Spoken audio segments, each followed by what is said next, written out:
लीजिए सुनिए रविन्द्रनाथ टैगोर की लिखी कहानी सुबह, मेरी यानी समीर गोस्वामी की आवाज में।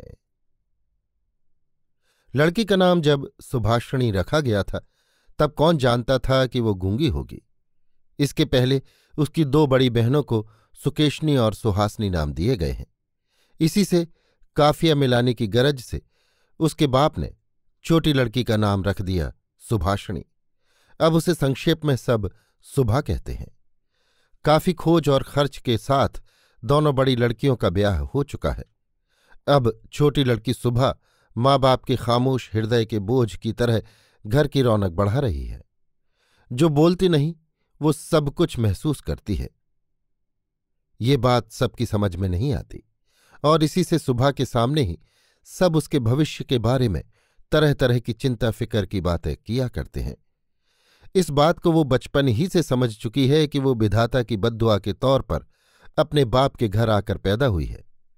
इसका नतीजा ये हुआ कि वो हमेशा अपने को सबकी निगाह से बचाए रखने की कोशिश करती रहती। वो मन ही मन सोचा करती कि उसे सब भूल जाए तो अच्छा, पर जहां दर्द है उस जगह को क्या कोई कभी भूल सकता है। माँ बाप के मन में वो हर वक्त दर्द की तरह जीती जागती बनी ही रहती।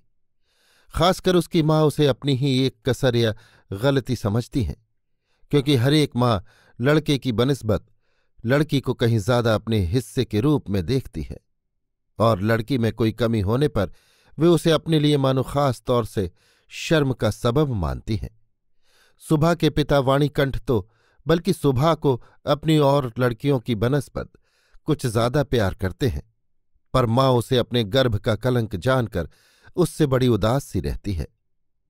सुभा के बोलने की जबान नहीं है, पर उसके लंबी लंबी पलकों शुदा बड़ी बड़ी दो काली आंखें जरूर हैं और उसके ओंठ तो मन के भाव के जरा से इशारे पर कोमल नए चीकने पत्ते की तरह कांप कांप उठते हैं। बातों से हम जो अपने मन के भाव जाहिर करते हैं उसको हमें बहुत कुछ अपनी कोशिश से गढ़ लेना पड़ता है, कुछ कुछ तर्जुमा करने के समान ही समझिए, और वो हर वक्त ठीक भी नहीं होता। शक्ति की कमी से अक्सर उसमें भूल भी हो जाती है, लेकिन काली आंखों को कभी कुछ भी तर्जुमा नहीं करना पड़ता। मन अपने आप ही उन पर छाया डालता रहता है। मन के भाव अपने आप ही उस छाया में कभी फैलते और कभी सिकुड़ते रहते हैं। कभी ये आंखें चमक चमक कर जलने लगती हैं तो कभी उदास होकर बुझ सी जाती हैं। कभी डूबते हुए चांद की तरह टकटकी लगाए न जाने क्या देखती रहती हैं तो कभी चंचल बिजली की तरह ऊपर नीचे इधर उधर चारों तरफ बड़ी तेजी से छिटकने लगती हैं। और खासकर मुंह के भाव के सिवा जिसके पास जन्म से ही और कोई भाषा नहीं, उसकी आंखों की भाषा तो बेहद उदार और अथाह गहरी होती है, करीब करीब साफ सुथरे नीले आकाश के समान। उन आंखों को तो उदय से लेकर अस्त तक, सुबह से लेकर शाम तक और शाम से लेकर सुबह तक छायालोक की खामोश रंगभूमि ही समझना चाहिए। इस बगैर बोली की लड़की में विशाल प्रकृति की तरह एक जनहीन बड़प्पन है। यही वजह है कि साधारण लड़के लड़कियां सबको उसका एक तरह का डर सा बना रहता। उसके साथ कोई नहीं खेलता। वो सुनसान दोपहरी की तरह खामोश और बगैर साथी के अकेली ही बनी रहती। गांव का नाम है चंडीपुर। उसके बगल से बहने वाली नदी बंगाल की एक छोटी सी नदी है, गृहस्थ के घर की छोटी लड़की के समान। बहुत दूर तक उसका फैलाव नहीं है, उसके जरा भी आलस नहीं। वो अपनी छरहरी देह लिए अपने दोनों किनारों की रक्षा करती हुई अपना काम किए जाती है। दोनों किनारों के गांवों के सब लोगों के साथ मानो उसका एक न एक संबंध हो गया है। दोनों तरफ गांव हैं और पेड़ों की छायादार ऊंचे किनारे, जिनके नीचे से गांव की लक्ष्मी स्रोतस्वनी नदी अपने आप को भूलकर जल्दी जल्दी कदम बढ़ाती हुई बहुत ही प्रसन्न चित्त से खूब खुशी खुशी अपने बेशुमार अच्छे कामों के लिए बहती चली जा रही है। वाणीकंठ का घर नदी के ऐन किनारे पर है। उसकी खपच्चियों का बेड़ा, ऊंचा छप्पर, ग्वाल घर, भुस की गड्डियों का ढेर, आम कटहर और केलों का बगीचा हर एक नाव वाले की नज़र अपनी तरफ खींचा करता है। ऐसे घर में आसानी से चलने वाली ऐसी सुख की गृहस्थी में उस गूंगी लड़की पर किसी की नज़र भी पड़ती है या नहीं, मालूम नहीं, पर कामकाज से ज्यों ही उसे जरा फुर्सत मिलती त्यों ही चट से वो उस नदी के किनारे जा बैठती। प्रकृति मानो उसकी भाषा की कमी पूरी कर देती है, कुदरत मानो उसकी तरफ से खुद बोल उठती है। नदी की कलकल आवाज, लोगों का शोरगुल, मल्लाहों का गाना, चिड़ियों का चुहचुहाना, पेड़ों की मरमराहट, सब कुछ चारों तरफ की चलने फिरने की हलचल के कंपन के साथ एक होकर समुद्र की तरंगों की तरह उस लड़की के हमेशा खामोश मन के किनारे तक बिल्कुल पास आकर टूट टूट पड़ता है। प्रकृति की ये तरह तरह की आवाजें और अजीब अजीब चालें, ये भी तो गूंगी की ही भाषा है। बड़ी बड़ी आंखों और उससे भी बड़ी पलकों वाली सुबह की भाषा का ही मानो वो सारी दुनिया में फैला हुआ एक विस्तार है, जिसमें झींगरों की झनकार से गूंजती हुई हरी हरी दूबशुदा जमीन से लेकर शब्दातीत नक्षत्र लोक तक केवल इंगित, संगीत और भंगिमा, सिर्फ इशारे, हाव भाव, रोना बिलखना, लंबी सांसें, गीत और संगीत ही भरा पड़ा है। और दोपहर को जब माझी और मल्लाह खाने के लिए घर जाते, गृहस्थ और पक्षी आराम करते, पार उतारने वाली नावें बंद रहती, इंसान से भरी दुनिया अपने सारे कामकाजों के बीच में अचानक रुककर बगैर आदमी के सुनसान होकर डरावनी शक्ल अख्तियार करती, तब भयंकर रुद्र महाकाश के नीचे सिर्फ एक गूंगी प्रकृति और एक गूंगी लड़की दोनों आमने सामने चुपचाप बैठी रहती, एक दूर तक फैली हुई धूप में और दूसरी छोटे से पेड़ की छाया में। सुबह की खास सहेली कोई है ही नहीं, सो बात नहीं।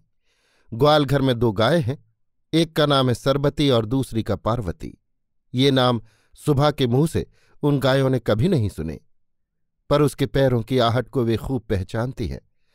सुबह का बिन बातों का एक ऐसा खामोश करुण स्वर है जिसका मतलब वे बोली की बनिस्बत ज्यादा आसानी से समझ जाती हैं। सुबह कभी उन पर लाड़ करती है, कभी डांटती है और कभी आरजू का भाव दिखाकर उन्हें मना भी लेती है। इन बातों को उसकी सारो और पारो इंसान से कहीं ज्यादा और अच्छी तरह समझ जाती हैं। सुबह ग्वालघर में घुसकर अपनी दोनों बाहों से जब सारो की गर्दन पकड़कर उसके कान के पास अपनी कनपट्टी रगड़ती, तब पारो प्यार की निगाह से उसकी तरफ देखती हुई उसकी देह चाटने लगती।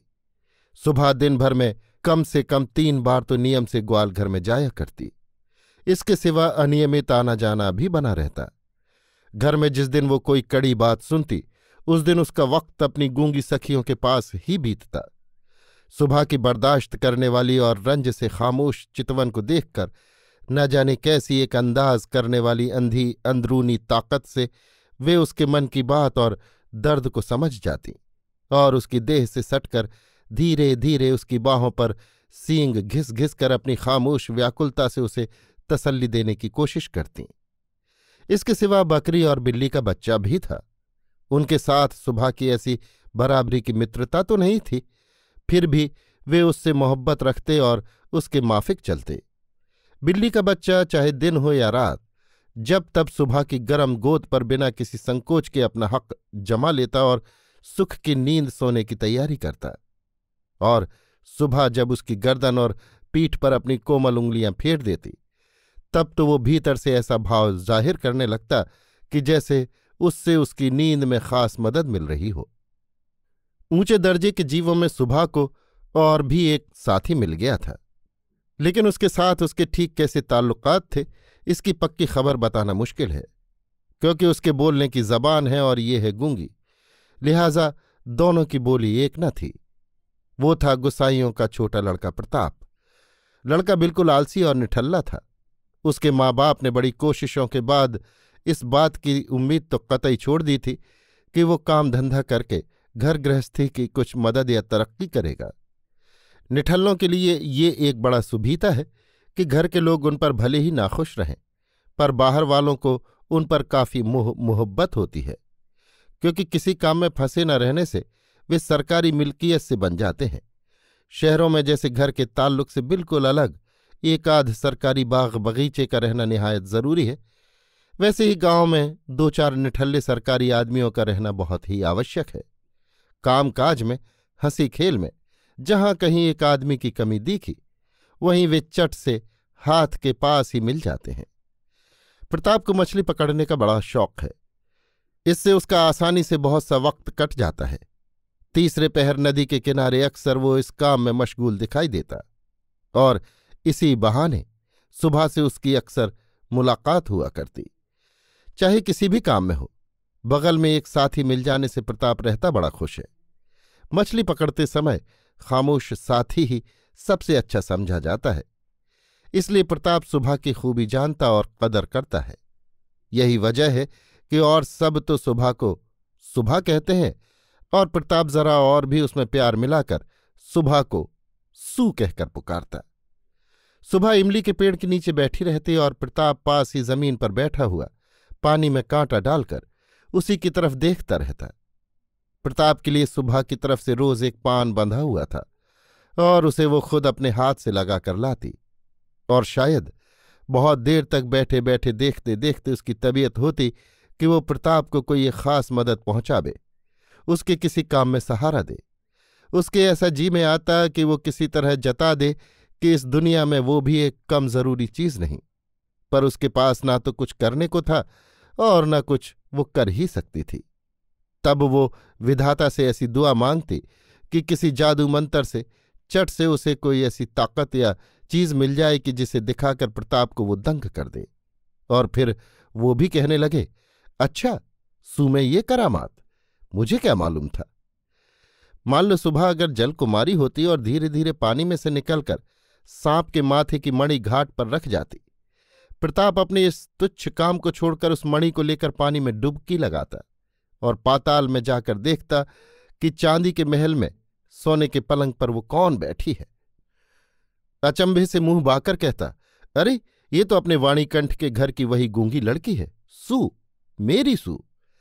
आज वो मणियों से जगमगाती हुई गंभीर निस्तब्ध पातालपुरी की इकलौती राजकुमारी बनी बैठी है।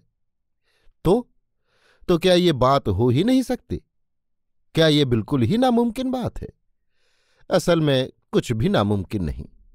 फिर भी सू बगैर रियाया की पातालपुरी के राजघराने में पैदा न होकर वाणीकंठ के घर जन्मी है, और इसलिए वो आज गुसाइयों के घर के लड़के प्रताप को किसी भी तरह ताज्जुब में नहीं डाल सकती। सुबह की उम्र आए दिन बढ़ती ही जा रही है। धीरे धीरे मानो वो अपने आप में कुछ महसूस कर रही है, मानो किसी एक पूनों के दिन किसी समुद्र से एक ज्वार सी आकर उसकी रूह को वो किसी एक नई और ना कहीं जाने वाली जिंदा दिली से भर भर देती है। अब मानो वो अपने आप को देख रही है, कुछ सोच रही है, कुछ पूछ रही है, पर समझ कुछ नहीं पाती। पूनों की गहरी रात में उसने एक दिन धीरे से अपने कमरे की खिड़की खोलकर डरते डरते मुंह निकालकर बाहर की ओर देखा कि पूर्णिमा प्रकृति भी उसी की तरह लेटी हुई दुनिया के ऊपर अकेली पड़ी जाग रही है। वो भी यौवन के रहस्य से, आनंद से, खुशी से, उदासी से, असीम निर्जनता के बिल्कुल आखिरी हद तक, यहां तक कि उसे भी पार करके चुपचाप स्थिर खड़ी है। एक लफ्ज भी उसके मुंह से नहीं निकल रहा है। मानो स्थिर निस्तब्ध प्रकृति के एक किनारे पर उससे भी स्थिर और निस्तब्ध एक भोली बालिका खड़ी है। इधर लड़की की शादी की फिक्र में माँ बाप बहुत ही व्याकुल हो उठे हैं और गांव के लोग भी जहां तहां बुराई कर रहे हैं। यहां तक कि जाति से निकाल दिए जाने की भी अफवाह उड़ रही है। वाणीकंठ की वैसे हालत अच्छी है, खाते पीते आराम से हैं और इसीलिए उनके दुश्मनों की भी कमी नहीं। स्त्री पुरुषों में इस बात पर बहुत कुछ सलाह मशविरा हुआ। कुछ दिनों के लिए वाणीकंठ गांव से बाहर परदेश चले गए। अंत में एक दिन वापस आकर स्त्री से बोले, चलो कलकत्ते चले। कलकत्ते जाने की तैयारियां होने लगीं। कोहरे से ढके हुए सुबह की तरह सुबह का सारा हृदय आंसुओं की भाप से ऊपर तक भर आया। एक अज्ञात दहशत के मारे वो कुछ दिनों से बेजबान मूक जानवर की तरह लगातार अपने माँ बाप के साथ साथ रहती और अपनी बड़ी बड़ी आंखों से उनके मुंह की ओर ताक कर मानो वो कुछ समझने की कोशिश किया करती, पर वे कोई भी बात समझाकर उसे बताते ही न थे। इसी बीच में एक दिन तीसरे पहर घाट के किनारे मछली पकड़ने की धुन में लगे हुए प्रताप ने हंसते हंसते पूछा, क्यों रिसु, मैंने सुना है कि तेरे लिए दूल्हा मिल गया है, तू ब्याह करने कलकत्ता जा रही है, देखना कहीं हम लोगों को भूल न जाना। कहकर वो पानी की तरफ देखने लगा। तीर से बिंधी हुई हरणी जैसे शिकारी की ओर ताकती और आंखों ही आंखों में कहती रहती है, मैंने तुम्हारा क्या बिगाड़ा था। सुबह ने भी लगभग वैसे ही प्रताप की ओर देखा। उस दिन वो पेड़ के नीचे नहीं बैठी। वाणीकंठ बिस्तर से उठकर बैठे तमाकू पी रहे थे। सुबह उनके पैरों के पास बैठकर उनके मुंह की तरफ ताकती हुई रोने लगी। अंत में लड़की को ढांढस और तसल्ली देते हुए बाप के सूखे गालों पर आंसू की 2 बूंदें ढलक पड़ी। कल कलकत्ते रवाना होने की साइत है। सुबह ग्वालघर में अपनी सहेलियों से विदा लेने आई है। उन्हें अपने हाथों से खिलाकर गले में बांह डालकर दोनों आंखों से खूब जी भर के बातचीत करने लगी। उसकी दोनों आंखों से टप टप आंसू गिरने लगे। उस दिन उजाले पाख की 10वीं की रात थी। सुबह अपनी कोठरी में से निकलकर अपने उसी हमेशा के जाने पहचाने हुए नदी किनारे के कच्चे घाट के पास घास पर औंधी लौट गई, मानो वो अपनी और अपने सरीखी तमाम गूंगी मानव जाति की धरती माता से अपनी दोनों बाहों से लिपट कर कहना चाहती है, तू मुझे कहीं मत जाने दे मां, मेरी तरह तू भी मुझे अपनी बाहों से पकड़े रख, कहीं मत जाने दे। कलकत्ते के एक किराए के मकान में एक दिन सुबह की मां ने सुबह को पहरा उड़ाकर खूब अच्छी तरह सजा दिया, कसकर बाल बांध दिए, जूड़े में जरी का फीता लपेट दिया, गहनों से लाद कर उसकी कुदरती खूबसूरती को भरसक मिटा दिया। सुबह की दोनों आंखों से आंसू बह रहे थे। आंखें कहीं सूज न जाएं, इस ख्याल से मां ने उसे बहुत समझाया बुझाया और आखिर में फटकारा भी, पर आंसुओं ने फटकार की कुछ भी परवाह न की। उसी दिन कई मित्रों के साथ वर स्वयं कन्या देखने आया। लड़की के माँ बाप चिंतित शंकित और घबरा से उठे, मानो देवता खुद अपनी बलि के पशु को पसंद करने आए हों। भीतर से काफी डांट फटकार बताकर लड़की के आंसुओं की धारा को और भी तेज करके उसे इम्तिहान लेने वालों के सामने भेज दिया गया। परीक्षकों ने बहुत देर तक देखभाल करके कहा, ऐसी बुरी तो नहीं है। खासकर बालिका का रोना देखकर वे समझ गए कि इसके हृदय है और उसमें दर्द भी, और हिसाब लगाकर देखा कि जो हृदय आज माँ बाप के बिछोह की बात सोचकर इस तरह रो बिलख रहा है, आखिर कल वो उन्हीं के काम आएगा। सीप के मोती की तरह बालिका के आंसुओं की बूंदें खुद उसी की कीमत बढ़ाने लगी। उसकी तरफ से और किसी को कुछ कहना ही नहीं पड़ा। पत्रा देखकर खूब अच्छे मुहूर्त में सुबह का ब्याह हो गया। गूंगी लड़की को दूसरे के हाथ में सौंपकर माँ बाप अपने गांव लौट आए, और तब कहीं उनकी जाति और परलोक की रक्षा हुई। सुबह का दूल्हा पछाड़ की तरफ नौकरी करता है। ब्याह के बाद जल्द ही वो स्त्री को लेकर अपनी नौकरी पर चला गया। 1 हफ्ते के अंदर ससुराल के सब कोई समझ गए कि नई बहू गूंगी है, पर किसी ने ये न समझा कि इसमें बहू का कोई कसूर नहीं। उसने खुद किसी को कोई धोखा नहीं दिया। उसकी दोनों आंखों ने सभी बातें कह दी थी, लेकिन कोई उन्हें समझ नहीं सका। अब वो चारों तरफ देखती रहती है, उसे अपने मन की बात कहने की भाषा नहीं मिलती। जो गूंगे की भाषा समझते थे, उसके जन्म से जाने पहचाने वे चेहरे यहां उसे नहीं दिखाई देते। इससे बेचारी भोली भाली बालिका के गूंगे हृदय के भीतर ऐसा रोना शुरू हो गया जो ना तो साफ जाहिर होता था, न उसकी कोई हद ही थी। अंतर्यामी के सिवा और कोई भी उसे सुन ही न सका।